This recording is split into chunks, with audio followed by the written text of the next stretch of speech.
Juan Carlos I is a multi-purpose landing helicopter dock in the Spanish Navy, a vessel that has become a symbol of Spain's growing naval ambitions and modern strategic capabilities. Officially classified as a strategic projection ship, it merges the key qualities of an amphibious assault ship with the capacity to support short takeoff and vertical landing aircraft.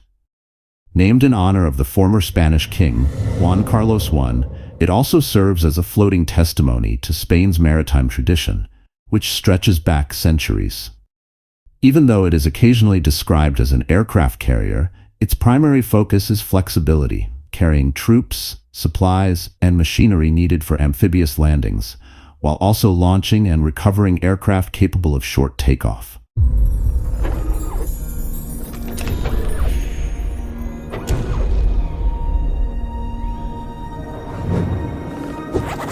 This ship measures about 663 feet in length, about 202 meters along its flight deck, and one of its most striking features is the ski jump ramp at the bow.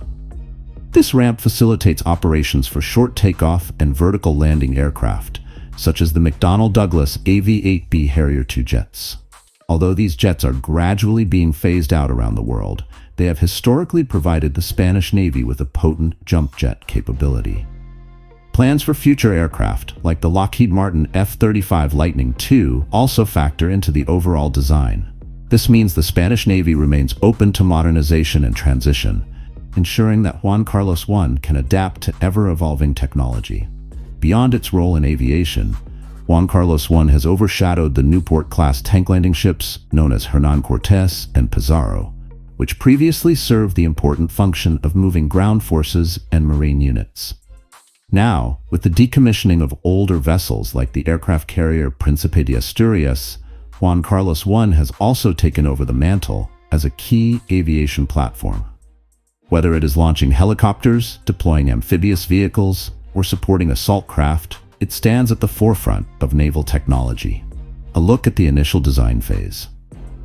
The notion for this new multi-role warship first surfaced as the Buque de Proyección Estratégica, Spanish for strategic projection vessel, in the early 2000s. By September 2003, the Spanish government had approved its design plans. This represented a pivotal moment for Spanish naval engineering because it signaled a determination to build a platform that combined multiple operational roles. From its inception, the main objective was straightforward: create a single vessel that could serve as a helicopter carrier, amphibious assault ship, troop transport, and even a short takeoff and vertical landing aircraft carrier. This bold ambition meant architects and engineers had to develop a robust yet versatile hull, one capable of transporting both aircraft and landing craft. Designers chose a flight deck length of about 663 feet and integrated 8 landing spots for aircraft. 4 of these spots accommodate heavier models like the CH-47 Chinook or the V-22 Osprey tiltrotor.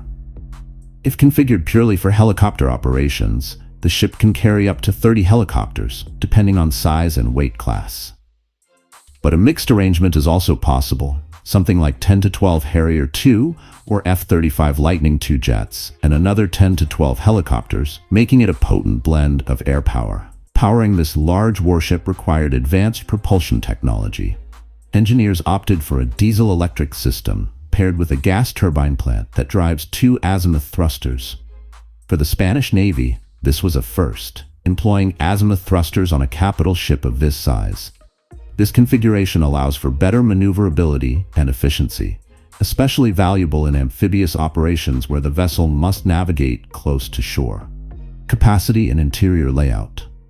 Within its hull, Juan Carlos I can host about 900 naval personnel, plus additional space and facilities for around 1,200 soldiers when fully manned.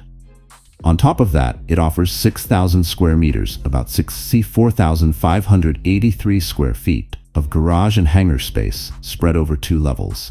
Each level can accommodate up to 6,000 short tons of cargo, enabling it to transport tanks, armored fighting vehicles, trucks, or containers, depending on mission requirements. This adaptability proves vital for humanitarian operations as well, offering room for supplies, temporary shelters, and medical facilities. At the stern, you will find a well deck that measures approximately 227 feet in length and 55 feet in width, about 69.3 meters by 16.8 meters.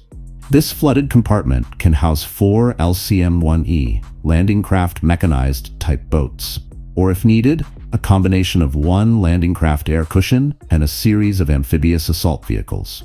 Such a well deck is vital in amphibious operations, permitting everything from main battle tanks to troop transports to move ashore quickly, thereby reducing vulnerability in high-risk coastal zones. Construction journey. Actual construction of Juan Carlos I began in May 2005. The project brought significant industrial activity to shipyards in Ferrol and Fene, both located in Galicia, a northwestern region of Spain with a long shipbuilding tradition. Each phase, from cutting the first steel plates to final assembly, demanded meticulous planning. By March 2008, the vessel was ready for launching, gliding into the waters with great fanfare. Over the ensuing months, it underwent sea trials to test its propulsion, flight deck operations, and overall performance. By September 30, 2010, it was formally commissioned into the Spanish Navy. Though the original budget was around 360 million euros, final costs soared to about 462 million euros, roughly $600 million. This discrepancy highlights the complexity of building such a multifunctional warship, as well as the challenges of meeting rigorous operational standards. Global influence and export. One of the most intriguing aspects of the Juan Carlos I design is its global footprint. In the early 2000s, many navies were reassessing their amphibious and power projection capabilities. Australia, for example, had been searching for a new class of large amphibious assault ships.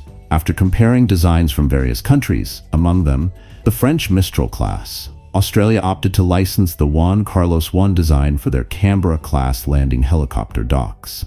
Under this deal, Spanish company Navantia constructed the hulls in Spain, then shipped them to Australia, where final outfitting took place.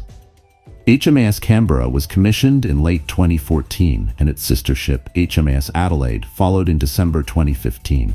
Both ships echo the core design elements of Juan Carlos I, but feature adaptations suited to the Royal Australian Navy's unique operational context. These improvements include certain internal layout changes and specialized sensors to meet Australian defense requirements. Another opportunity emerged in 2009, when Russia invited Navantia to compete for a new amphibious assault ship program. The Spanish proposals squared off against the French Mistral class once again. Ultimately, the Russian Navy selected the French design in 2011, ending Spain's bid. Nonetheless, the invitation itself underscored the emerging reputation of Juan Carlos I as a benchmark in amphibious and carrier-like operations. The Turkish project, TCG Anadolu Turkey, also turned to the Juan Carlos I blueprint for inspiration, culminating in the TCG Anadolu. This vessel, classified by Turkish Lloyd as a light aircraft carrier, incorporates numerous modifications to better suit Turkish operational goals. Navantia provided design, technology transfer, and equipment to Sedef Shipyard, the Turkish partner leading construction efforts in Istanbul. The initial plan was to create a slightly shorter flight deck without the ski jump, focusing solely on helicopter operations. But later, Turkey opted for a ski jump ramp once it showed interest in procuring F-35 Lightning II short takeoff jets. Although the nation's participation in the F-35 program encountered complications in July 2019, when the United States removed Turkey due to concerns over the Russian S-400 missile system, the ship's design still retains a ski jump capability. In terms of specifications, TCG Anadolu measures about 761 feet, about 232 meters in overall length. Its beam is approximately 105 feet, about 32 meters, and the hull draws about 23 feet, about 6.9 meters. Weighing about 27,196 short tons in light aircraft carrier configuration, which is around 24,600 metric tons, or about 30,249 short tons in amphibious landing ship mode, around 27,436 metric tons. It is somewhat similar in scale to Juan Carlos I. The ship can reach a top speed of around 24.7 miles per hour, about 21.5 knots, in carrier mode, or about 33.4 miles per hour, around 29 knots, when configured for amphibious missions. Range-wise, it can sail about 10,357 miles, about 9,000 nautical miles, at an economical cruising speed, which is a significant advantage for long-distance deployments. Turkish shipbuilders have also integrated local command and control systems, known for synergy with Turkey's broader naval infrastructure. The entire combat management system, called Advent, is produced by Havelsan, a Turkish defense company. Inside, the vessel offers a flight deck of about 5,440 square feet, about 505 square meters, plus an aviation hangar of roughly 10,700 square feet, about 990 square meters. With additional reconfiguration, this hangar can house upward of 25 medium-sized helicopters, or a mix of about 12 helicopters, plus a dozen fixed-wing short takeoff jets, depending on future aircraft availability. Below the hangar, you will find a spacious cargo deck for tanks, vehicles, or containers, and a well deck capable of operating landing craft. The crew numbers roughly 261 sailors, including 30 officers, with enough room to embark a sizable landing force and equipment. The total project cost for TCG Anadolu rose from an initial estimate of $500 million to roughly $650 million by the time it entered service, with some sources suggesting an even higher final figure, near $1 billion. Commissioned in April 10, 2023, TCG Anadolu will likely serve as a cornerstone of Turkey's expanding naval capabilities. A possible sister ship, to be named TCG Trakya, remains in the planning stages. A broader perspective on modern naval trends. Juan Carlos I is more than just a single ship. It symbolizes a trend among modern navies. The need for vessels that can adapt to varied missions, amphibious assaults, peacekeeping, humanitarian relief, and maritime security. The days of specialized ships that excel in only one area, like a pure aircraft carrier or a pure landing craft, are fading.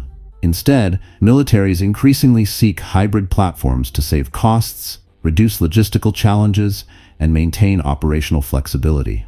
Spain's experience with Juan Carlos I underscores this approach. Not only has it filled gaps left by older, more specialized ships, it has also opened doors for technology transfer agreements with allies and partners. That means more than just a robust naval tool. It stands as a catalyst for international collaboration and innovation in the defense sector. Historically, Spanish naval power has gone through multiple ebbs and flows. Centuries ago, Spain's naval armadas projected influence across continents. However, shifts in global power structures, economic constraints, and evolving military strategies led Spain to modernize. Juan Carlos I merges that rich heritage with the demands of 21st century operations. Detailed technical insights. One notable feature is the combination of diesel-electric and gas turbine propulsion. Diesel-electric engines typically run more efficiently at lower speeds and generate a steady supply of electric power. When the ship needs greater speed, the gas turbine can be engaged for an immediate boost. The result is lower overall fuel consumption during cruising, combined with the ability to respond quickly in tactical scenarios. The azimuth thrusters, mounted underneath the stern, can rotate a full 360 degrees. Unlike conventional shafts and rudders, these pods direct thrust in any direction, allowing for enhanced agility, especially in confined waters or during amphibious landing maneuvers. This is particularly helpful for a large ship like Juan Carlos I, which has to get relatively close to coastlines while launching landing craft or amphibious vehicles. Another critical aspect is the flight deck layout. When operating as a carrier-like platform, the crew rearranges or uses the well deck and lower vehicle stowage areas to make room for aircraft maintenance and storage. Though it does not match the raw power of a dedicated fleet carrier, it excels in multi-role assignments. That means humanitarian or disaster relief missions, where helicopters can quickly deliver aid to remote locations, or air support for Marines storming a hostile beach. In amphibious scenarios, the ship can embark main battle tanks, light armored vehicles, and specialized assault watercraft. All these assets are launched via the well deck at the stern, which can be flooded to a certain level, allowing amphibious vehicles to float out under their own power. This design ensures a faster, more synchronized landing operation, vital for success in the early stages of an assault. Construction scale and workforce. Building this kind of vessel demanded millions of work hours and advanced engineering skills. More than 3 million production hours were logged by the workforce. Over 775,000 hours alone went into the design phase. Each block was assembled with heavy cranes, then welded together to form the hull. Accuracy was paramount because any misalignment would lead to expensive and time-consuming corrections down the line. Additionally, fitting the flight deck required absolute precision, given that aircraft must land and take off without structural impediments. Spain's shipbuilding industry took pride in constructing such a large, complex, and modern vessel. The process not only boosted the local economy, but also sharpened the technical know-how of Spanish workers. This helps to explain why nations like Australia and Turkey later decided to collaborate with Navantia and Spanish shipyards, seeking to replicate or adapt that proven design. Australia's Canberra class, a closer look. For the Royal Australian Navy, the Canberra-class landing helicopter docks fill a pivotal role that had long been absent: amphibious operations on a significant scale. Each ship weighs about 27,000 short tons in standard displacement, aligning closely with Juan Carlos I. On the flight deck, they can operate multiple helicopters, including the MRH-90 Taipan, a multi-role helicopter, and the Sikorsky Seahawk. Although not primarily intended to launch fixed-wing jets like the F-35 Lightning II, their design theoretically could handle short takeoff aircraft with minor modifications. The well deck can accommodate 4 LCM-1E craft, each capable of ferrying a main battle tank or dozens of troops to shore. In short, these ships represent a major leap in Australia's ability to respond to regional crises, whether caused by natural disasters or political instability. Commissioned in 2014 and 2015, Canberra and Adelaide have been front and center in joint military exercises, showcasing amphibious operations that combine ground forces, air assets, and naval firepower. Operational history highlights. Since its commission, Juan Carlos I has participated in various national and multinational exercises. It acts as a flagship in training operations, at times working alongside allied navies. Thanks to its large medical facilities and spacious hangars, it can also undertake humanitarian missions, such as disaster relief in coastal regions. In these missions, helicopters, landing craft, and stored relief supplies can be swiftly deployed to affected areas. Moreover, the Spanish Navy has used Juan Carlos I to strengthen diplomatic ties. Port visits in friendly nations serve as both goodwill gestures and demonstrations of Spain's industrial prowess. Political leaders and defense experts from around the world have toured the vessel's decks, learning about the technologies and the operational philosophies that shape modern Spanish naval doctrine. Despite its relatively short service history, the ship has already proven invaluable in maintaining readiness for Spain's amphibious and expeditionary forces. It has also served to refine the Navy's carrier-based aviation tactics. Pilots transitioning from the older carrier, Príncipe de Asturias, have found Juan Carlos I's flight deck and systems more advanced, providing improved safety and flexibility. Future prospects. As the international landscape continues to evolve, ships like Juan Carlos I are expected to remain relevant for decades.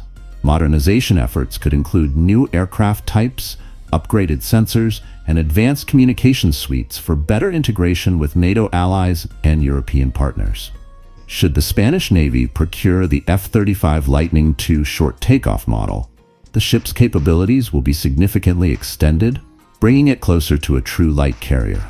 Meanwhile, the broader concept of a multi-purpose landing helicopter dock or assault carrier has drawn interest from navies in Asia, the Middle East, and South America.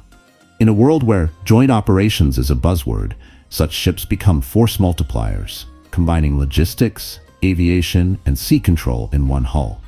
They offer a flexible response to emergencies, whether those emergencies are military conflicts, evacuation scenarios, or humanitarian crises. Summarizing key specifications. Name: Juan Carlos I, commissioned September 30, 2010. Length: about 663 feet. Flight deck: Beam varies across the hull, though flight deck beam is significant. Propulsion: diesel-electric plus gas turbine, driving 2 azimuth thrusters. Speed: top speed around 21 knots, about 24 miles per hour, depending on loadout. Range: thousands of miles on economical speed, enough for extended deployments.